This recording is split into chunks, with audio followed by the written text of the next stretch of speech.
Hi అండి, అందరికీ నమస్తే. ఈరోజు మనం బొంబాయి చట్నీ ఎలా తయారు చేస్తారో చూద్దాం.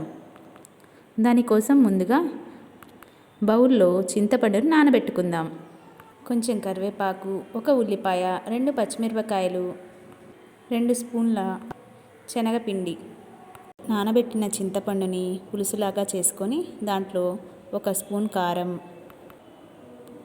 కొంచెం సరిపడా ఉప్పు మరియు 2 స్పూన్ల శనగపిండిని వేసుకొని ఉండలు లేకుండా మిక్స్ చేసుకోవాలి. తర్వాత ఆ మిక్స్ చేసుకున్న మిశ్రమాన్ని పక్కన పెట్టుకొని కొంచెం నూనె వేసి వేగాక దాంట్లో తిరగమాత గింజలు, తాలింపు గింజలు వేసుకొని చిటపట అనేదాకా ఉంచి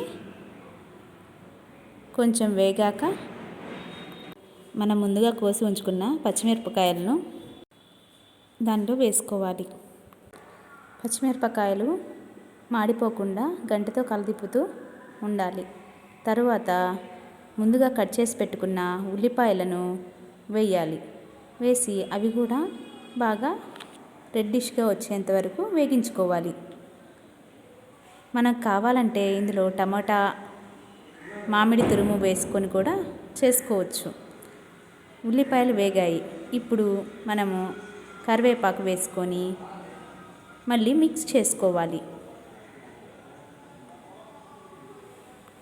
తర్వాత మనం ముందుగా కలిపి పెట్టుకున్న మిశ్రమాన్ని తీసుకొని అందులో పోయాలి.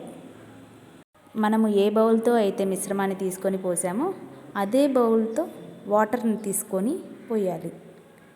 పోసి అది తిప్పుతూ ఉండాలి.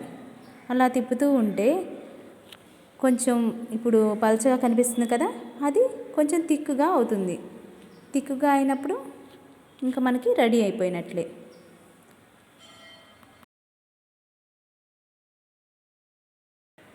చూడండి, కొంచెం దగ్గర పడినట్లు అనిపిస్తుంది కదా, కొంచెం థిక్గా అలాగైనట్లు అనిపిస్తుంది కదా, ఇంకా రెడీ అయిపోయినట్లే.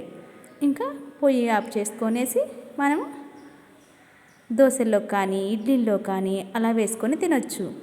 ఈరోజు నేను దోశ చేశాను, అందులోకి వేసుకొని తిందామని రెడీ అయిపోయాను. మీరు కూడా ట్రై చేయండి.